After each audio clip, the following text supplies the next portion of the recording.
Good morning friends. हम आपके लिए स्पेशल लेकर आ गए हैं इंग्लिश टीजीटी या पीजीटी के लिए स्पेशल प्रैक्टिस सेट। तो यहाँ पर जो है हम प्रैक्टिस सेट सॉल्व करेंगे या करवाएंगे और यहाँ पर जो है आपको डेली बेस पर मिलेगा प्रैक्टिस सेट, वो भी इंग्लिश का। आप अपनी पढ़ाई करिए, उसके बाद उसका प्रैक्टिस सेट करिए तो आपको पता चलेगा कि क्वेश्चन किस लेवल का कहाँ से कैसे पूछा जाता है। तो चलिए हम आज की डेट में यहाँ पर वैसे टीजीटी में जो है जो प्रीवियस में हुआ है उसमें 125 क्वेश्चंस पुटअप किए जाते थे। ठीक है, टोटल 4.5 नंबर का एक क्वेश्चन होता था, टोटल 500 का जो है पूर्णांक बनता था। ठीक है, तो यहाँ पर जो है हम लोग पूरा का पूरा 125 जो है पर डे की सेशन में देखेंगे, लेकिन आज का फर्स्ट डे है, इस वजह से यहाँ पर हम आपको 50 क्वेश्चंस देखने वाले हैं या दिखाएंगे। ठीक, तो चलिए हम वीडियो को शुरू करते हैं देर न करते हुए। और यह प्रैक्टिस सेट आपके लिए बहुत ही हेल्पफुल होगा, तो आप जो है चैनल को सब्सक्राइब कर लीजिएगा और अपने दोस्तों में भी शेयर कर दीजिएगा जिनको आवश्यकता हो। तो यहाँ देखिए फर्स्ट क्वेश्चन है डायरेक्शंस के थ्रू 100 एक क्वेश्चन नंबर 1 से 4 तक में आपको यहाँ पर करेक्ट स्पेल्ट बताना है, यानी करेक्ट स्पेलिंग बतानी है। तो यहाँ पर जो फर्स्ट क्वेश्चन है इसमें जो है आपका करेक्ट हो जाता है ऑप्शन नंबर बी, इनवर्टिब्रेट जो ऑप्शन बी है आपका करेक्ट हो जाता है। ठीक है, नेक्स्ट क्वेश्चन आते हैं। तो यहाँ पर जो दूसरा प्रश्न है इसमें जो है क्या कौन सी स्पेलिंग करेक्ट है, तो ओमिलेट जो है, जो ओमिलेट ऑप्शन बी है वह आपका करेक्ट हो जाता है। ठीक है, ऑप्शन यहाँ पर जो नेक्स्ट क्वेश्चन आता है तो जो क्विशाइन है, ठीक है, क्विशाइन जो ऑप्शन डी है आपका एकदम करेक्ट है इसकी स्पेलिंग। और यहाँ पर जो क्वेश्चन नंबर 4 है इसमें ऑप्शन ए डायरिया है। ठीक है, तो DIARR ये जो ये यहाँ पर डायरिया की स्पेलिंग ऑप्शन ए करेक्ट हो जाता है। चलिए अगला क्वेश्चन, क्वेश्चन नंबर 5 की तरफ हम बढ़ते हैं। तो जो क्वेश्चन नंबर 5 है इसमें कहा गया है दो had a voice whose sound was like the sea, pure as the naked heavens, majestic free. The above lines are written for. किसके लिए लिखी गई यह लाइन है, तो यहाँ पर जो ऑप्शन सी है जॉन मिल्टन, यहाँ पर इन्हीं के लिए इस लाइन को लिखा गया है। किसके द्वारा लिखा गया है, तो यहाँ पर जो लाइन है विलियम, ठीक है, विलियम वर्ड्सवर्थ के द्वारा जो है इस लाइन को लिखा गया है। किसके लिए लिखा गया है, तो जॉन मिल्टन के लिए लिखा गया है। ठीक, अगला प्रश्न यहाँ पर है कि choose one word from the options which describe the phrase most accurately. Murder of a brother, ठीक है, मर्डर ऑफ अ ब्रदर यानी कि जो भाई की हत्या होती है उसको क्या कहा जाता है, तो फ्रैट्रिसाइड कहा जाता है। ठीक है, फ्रैट्रिसाइड ऑप्शन जो सी है आपका वह करेक्ट हो जाता है। ठीक है, और होमिसाइड मीन्स होता है ह्यूमन की हत्या यानी कि नर हत्या, और जो आपका रेजिसाइड होता है इसका मतलब राजा की हत्या। ठीक, और पैट्रिसाइड जो होता है पिता की हत्या होती है, और शोरोरिसाइड जो होता है इसमें जो है बहन की हत्या होती है। मोस्ट इंपॉर्टेंट है, आप याद रखें। Who refers William Wordsworth as an ever enduring man. ठीक है, तो यहाँ पर किसने कहा किसको, तो विलियम वर्ड्सवर्थ को कि ईवर इंड्यूरिंग मैन। ठीक है, तो यहाँ पर जो एस.टी. कॉलरीज हैं, ठीक है, ऑप्शन डी आपका करेक्ट हो जाता है। अगला क्वेश्चन देखते हैं, क्वेश्चन नंबर है 8। ठीक, mark the part with the error, read the 4 options as the parts of the given sentence. तो यहाँ पर बोला है कि किसमें गलती है। ठीक है, ये पूरा एक सेंटेंस है लेकिन इसमें किसी एक पार्ट में गलती है।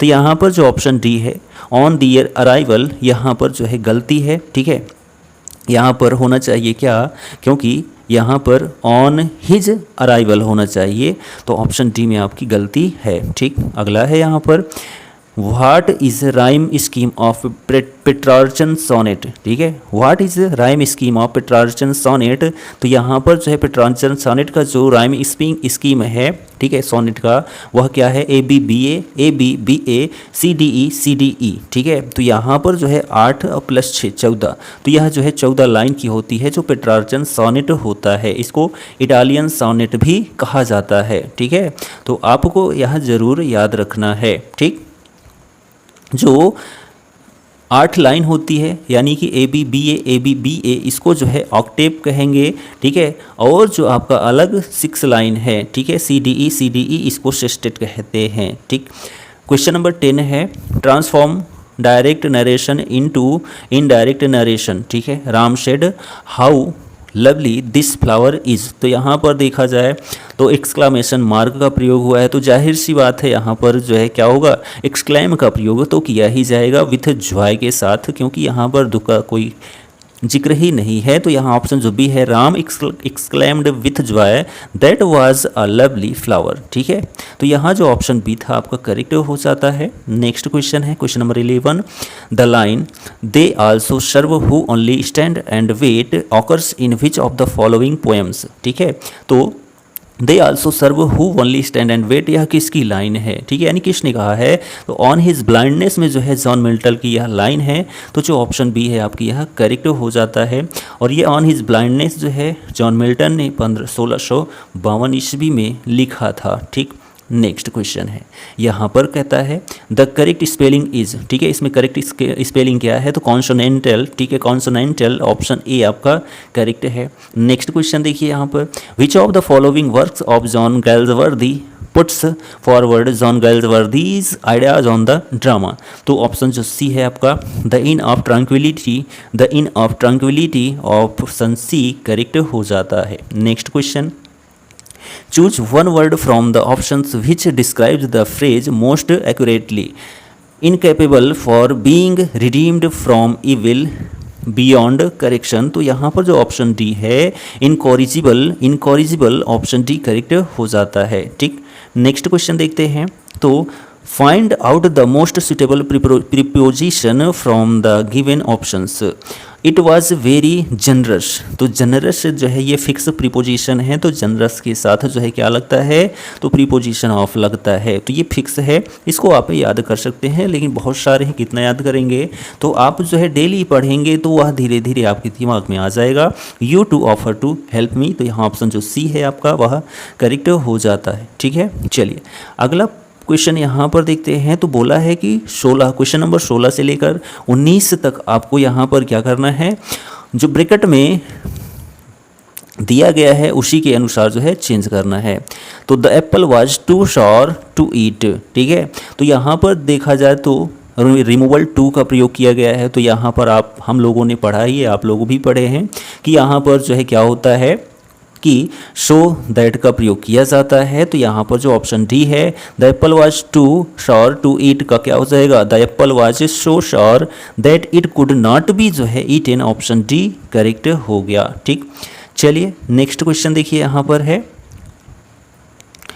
कि the president appointed him governor, यहाँ पर इसको पैसिव वॉइस में कन्वर्ट करना है।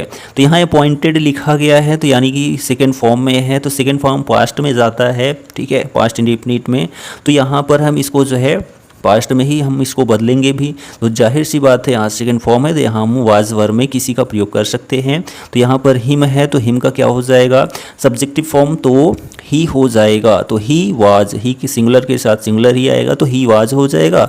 और अपॉइंटेड है तो अपॉइंटेड होगा ही, उसके बाद यहाँ पर गवर्नर है और किसके द्वारा? तो यहाँ पर सब्जेक्ट ऑब्जेक्ट के रूप में जाएगा, तो द प्रेसिडेंट, तो he was appointed governor by the president, option number C is the correct answer. ठीक, next question, who would not love his country, assertive sentence में कन्वर्ट करना है, तो everyone would love his country, option number A आपका correct हो जाता है। ठीक, नेक्स्ट क्वेश्चन है why should they be blamed by you. ठीक है, तो यहाँ पर इसको एक्टिव फॉर्म में कन्वर्ट करना है, तो यू सबसे पहले आ जाएगा, लेकिन वाई है तो वाई ही रहेगा, तो वाई, और उसके बाद यहाँ पर यू शुड नॉट ब्लेम, यहाँ पर नॉट का तो प्रयोग हुआ ही नहीं है, तो ऑप्शन जो आपका ए है वह करेक्ट हो जाएगा। Why should you blame them, 19 का ऑप्शन नंबर ए आपका करेक्ट हो जाता है। अगला क्वेश्चन है यहाँ पर कि विच of the following is a pastoral elegy. ठीक है, पेस्टोरल एलिजी यहाँ पर ऑप्शन कौन सा है? तो जो लिसिडास है, ठीक है, Lycidas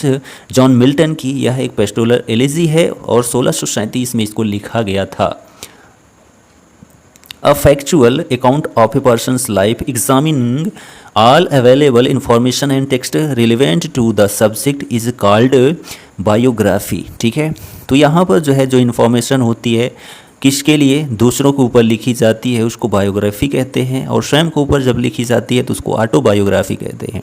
choose one word from the options which describes the phrase most accurately, gradual recovery from illness, तो यहाँ पर जो ऑप्शन बी है ठीक है, कॉन्वेल्स स्किन्स, ठीक है, ऑप्शन जो बी है वह आपका करेक्ट हो जाता है। नेक्स्ट है द करेक्ट स्पेलिंग इज, तो यहाँ पर जो है डिफरेंशियल, लेकिन यहाँ पर डिफरेंशियल जो ऑप्शन आपका डी है, ठीक है, ऑप्शन नंबर डी आपका करेक्ट हो जाता है, ठीक है, डिफरेंशियल। नेक्स्ट देखिए, which of the following authors has written the lines to wit to who a merry note while greasy Joan doth keel the pot, यह जो है किसकी लाइन है? तो यहाँ पर जो ऑप्शन डी है William Shakespeare, option D correct हो जाता है। और यह जो लाइन है यह विलियम शेक्सपियर की पोयम है, ठीक है, एक्ट है, ठीक है, क्या है, प्ले है, लव्स लेबर्स लॉस्ट, ठीक है, एक्ट 5 और स्क्रीन सेकेंड है। नेक्स्ट क्वेश्चन देखिए, which of the following poems is not written by John Galsworthy, ठीक है, तो यहाँ पर जो ऑप्शन डी है एडमोनिशन टू अ ट्रेवलर, यह जो है जॉन गैल्सवर्दी की रचना नहीं है, जबकि Devon to me Russia America past, यह जो है जॉन गैल्सवर्दी की रचना है, ठीक। एडमोनिटन टू अ ट्रेवलर, यह जो है जॉन गैल्सवर्दी की रचना नहीं है, यह जो है विलियम वर्ड्सवर्थ की रचना है, ठीक। फाइंड आउट करेक्ट सेंटेंस, तो यहाँ पर सही सेंटेंस चूज करना है, तो यहाँ पर जो ऑप्शन डी है I shall be only too glad to see you, option D correct हो जाता है, ठीक है। चलिए अगला क्वेश्चन यहाँ पर हम देखते हैं। नेक्स्ट क्वेश्चन है कि who called Shakespeare's a Johannes factotum, ठीक है, Johannes factotum a jack of all trades, तो यह किसने कहा था? तो रॉबर्ट ग्रीनी ने कहा था, रॉबर्ट ग्रीनी ने कहा था। तो ऑप्शन जो आपका बी है वह करेक्ट हो जाता है। Find out the most suitable preposition from the given options, Malti is fed up the weather, तो यहाँ पर जो है Malti is fed up with the weather, with the weather, तो ऑप्शन जो आपका बी है वह करेक्ट हो जाता है। नेक्स्ट क्वेश्चन है कि mark the part of the error, read the 4 options as the parts of one sentence that is given, तो यहाँ पर है these kind of apparel, option ये आपका करेक्ट हो जाता है, ठीक है। नेक्स्ट क्वेश्चन देखते हैं, क्वेश्चन नंबर 30 आता है the correct spelling is, the correct spelling is discernment, ठीक है, डिसर्नमेंट, तो जो डिसर्नमेंट है ऑप्शन सी आपका करेक्ट हो जाता है। नेक्स्ट है which of the following work is not written by John Galsworthy, तो यहाँ पर जो ऑप्शन बी है द थॉर्न, यह जॉन गैल्सवर्दी के द्वारा नहीं लिखी गई है, जबकि swan song, saint's progress, flowering wilderness, यह जो है जॉन गैल्सवर्दी के द्वारा लिखी गई है, ठीक है। जो थॉर्न है यह जो है किसके द्वारा लिखी गई है? तो विलियम वर्ड्सवर्थ के द्वारा लिखी गई है। Let me in soft Lydian airs my read to immortal verse such as the meeting soul may pierce in notes with many a winding bout the above lines appear in, कहाँ पर यह line जो है आपको दिखती है? तो यहाँ जो ऑप्शन डी है एल एलिगरो, यहाँ पर जो ऑप्शन डी है आपका वह करेक्ट हो जाता है, ठीक। यह किसकी रचना है? एल एलिगरो, तो यह जो है जॉन मिल्टन की रचना है, ठीक। चलिए नेक्स्ट क्वेश्चन है 33 number, Milton's on Shakespeare's was published in, जो मिल्टन की रचना ऑन शेक्सपियर है यह कब पब्लिश हुई थी? तो 1630 में, 1630 में जो है पब्लिश हुई थी। चलिए नेक्स्ट क्वेश्चन देखिए, यहाँ पर है अगला, identify the error part in the following sentence, consider the 4 options comprising the complete sentence, तो यहाँ 4 ऑप्शंस में से जो है कुछ ऑप्शंस में गलती है, ठीक है। तो ऑप्शन जो सी है were able to help me, ठीक है, were able to help me, यहाँ पर जो है क्या है गलती है, तो वाज होना चाहिए, was able to help me, ठीक है, तो ऑप्शन सी आपका करेक्ट हो जाता है। नेक्स्ट क्वेश्चन है find out the most suitable preposition from the given options, the new medicine prevents the virus growing, तो यहाँ पर जो है ऑप्शन बी है फ्रॉम, ठीक, the new medicine prevents the virus from growing, तो ऑप्शन बी आपका करेक्ट हो जाता है, ठीक।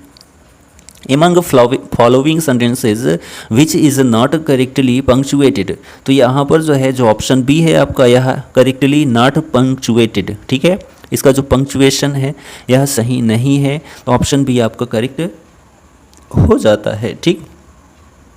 अगला question, the characters Beatrice and Benedick appear in Shakespeare's play. तो जो बीट्राइस है और जो है बेनिडिक हैं, यह शेक्सपियर के किस रचना में या किस प्ले में जो है दिखाई देते हैं? तो ऑप्शन जो सी है much ado about nothing, option C आपका सही हो जाता है। अगला क्वेश्चन है which of the following is not a form of ode. ठीक है, which of the following is not form of ode. तो इसमें से पूछा है कौन सा ओड का फॉर्म नहीं है? तो जो जैकोबियन है, जैकोबियन इरा जो है, यह जो है एक इरा है, यह फॉर्म नहीं है। कौन सा? ओड का फॉर्म नहीं है। जबकि पिंडेरिक, होरेशियन, इरेगुलर, यह जो है ओड का फॉर्म है। ठीक, चलिए अगला यहाँ पर हम देखते हैं question number 39। In the classification of Shakespeare's plays in which category does the two gentlemen of Verona come. तो यहाँ ऑप्शन जो ए है the early comedies, option A correct हो जाता है। ठीक, next, in which poem of Wordsworth does the line our birth is but a sleep and forgetting occurs, option जो D है। ठीक है, इमॉर्टिलिटी ओड, वह करेक्ट हो जाता है। ठीक है, अगला क्वेश्चन यहाँ पर है which of the following works of William Shakespeare is written in 6 line stanza and shows decided signs of immaturity. ठीक है, इमैच्योरिटी, तो यहाँ पर जो ऑप्शन सी है वीनस एंड एडोनिश, ऑप्शन सी आपका करेक्ट हो जाता है। ठीक है, वीनस एंड एडोनिश 1593 में लिखी गई। द रेप ऑफ लुक्रीज 1594 में लिखी गई। किसके द्वारा? तो विलियम शेक्सपियर के द्वारा। ठीक, अगला प्रश्न यहाँ पर है 42 number which of the following statement is not correct about autobiography. ठीक है, तो ऑटोबायोग्राफी के ऊपर जो है लिखा गया, इसमें से कौन सा सेंटेंस इनकरेक्ट है? चलिए देखते हैं। Autobiography can never be a connected narrative. तो यहाँ पर जो ऑप्शन ए है आपका वह गलत हो जाता है, यानी क्वेश्चन का आंसर करेक्ट है। An autobiography is the story of a person's life as written by that person. जी बिल्कुल एकदम करेक्ट है। अपने ऊपर लिखा गया जो व्यक्ति के द्वारा रचना होती है, ठीक है, या कहानी होती है, वही ऑटोबायोग्राफी होती है।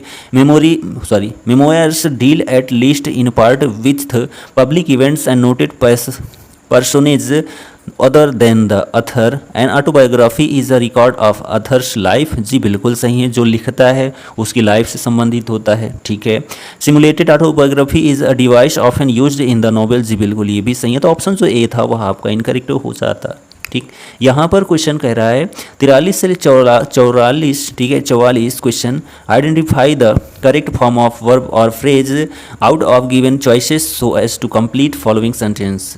ठीक, तो यहाँ पर देखिए आई, ठीक है, ब्रैकेट में आपका बी दिख रहा है, I be there, situation be different. तो यहाँ पर जो है आपको करेक्ट पकड़ना है। तो ऑप्शन जो आपका सी है हैड आई, ठीक है, या आई देयर, सिचुएशन डिफरेंट। ठीक है, had I been there, situation would have been different, option C आपका करेक्ट हो जाता है। अगला क्वेश्चन यहाँ पर देखते हैं। The boss wanted to know done the job. The boss wanted to know done the job. तो यहाँ पर जो है आपका ऑप्शन करेक्ट हो जाता है, ऑप्शन नंबर ए। ठीक है, ऑप्शन नंबर ए करेक्ट हो जाता है। क्या कि the boss wanted to know how I had done the job. ठीक है, चलिए अगला क्वेश्चन यहाँ पर देखते हैं। क्वेश्चन नंबर 45 है which is correctly spelled word. तो यहाँ पर जो ऑप्शन बी है कंटेम्पिटेबल, ठीक है, कंटेम्पिटेबल, या ऑप्शन बी आपका करेक्ट हो जाता है। ठीक है, अगला क्वेश्चन यहाँ पर है which figure of speech do we see in the following expression 10,000 saw I at a glance. तो ऑप्शन यहाँ पर जो बी है हाइपरबोली। ठीक है, ऑप्शन बी हाइपरबोली करेक्ट हो जाता है। ठीक है, यहाँ पर नेक्स्ट क्वेश्चन है Which of the following is not true? The term novel refers to, option C, a treatise on current social problem. A treatise on current social problem, option number C आपका correct हो जाता है। ठीक है, चलिए next question है कि लिसेंडर is a character in. ठीक है, लिसेंडर जो है वह किस नोवेल में या किस पार्ट में, किस रचना में जो है क्या था, कैरेक्टर था? तो a midsummer's night's dream. ठीक है, a midsummer night's dream में जो है लिसेंडर जो है एक कैरेक्टर रूप में था। ठीक है, और यह जो एक मिड समर नाइट्स ड्रीम है यह किसकी कॉमेडी है? तो यह विलियम शेक्सपियर की 5 एक्ट्स की कॉमेडी है। ठीक है, 1995-96 में लिखी गई थी, पब्लिश 1600 में हुई थी। ठीक, यहाँ पर नेक्स्ट क्वेश्चन है a 7 line iambic pentameter stanza rhyming A B C C is called rhyme royal, ठीक है। जो 7 लाइन की जो है आयम्बिक पेंटामीटर स्टैंजा है, इसकी राइमिंग है A B B C C is called rhyme royal. Option number जो सी है आपका वह करेक्ट हो जाता है। तो आज की डेट का हमारा लास्ट क्वेश्चन है, फर्स्ट डे था, इस वजह से हमने 50 क्वेश्चन अटेंड किया। इसके बाद जो है इसका 75 क्वेश्चन वो अटेंड करेंगे, उसके बाद 125 एक जो है सीरीज में लेकर आएंगे, ठीक है, स्पीड में डायरेक्ट क्वेश्चन और आंसर, ठीक है। Which of the following work is not written by John Milton, option D है अल्मा और the progress of the mind, ठीक है। ऑप्शन जो डी है यह जॉन मिल्टन के द्वारा नहीं लिखी गई है, जबकि ऑफ एजुकेशन एरियो, ठीक है, एरियोपेगिटिका और ऑन शेक्सपियर यह जो है जॉन मिल्टन के द्वारा लिखी गई है। अल्मा और the progress of the mind is not written by John Milton, यह जो है किसके द्वारा लिखी गई है, तो मैथ्यू के द्वारा लिखी गई है, ठीक। तो यहाँ तक हमारा जो 50 क्वेश्चंस था आपको कैसा लगा कमेंट करके ज़रूर बताएं। और यदि आपको लगे कि यहाँ पर हम प्रैक्टिस कर सकते हैं इंग्लिश टीजीटी पीजीटी या अदर कोई भी टीचिंग एग्ज़ाम, ठीक है, जिसमें लिटरेचर होता हो, तो हमारे चैनल को आप ज्वाइन कर सकते हैं और अपने दोस्तों में या सगे संबंधियों में शेयर कर सकते हैं। तो चलिए मिलते हैं अगले वीडियो में, तब तक के लिए Jai Hind, good bye and take care.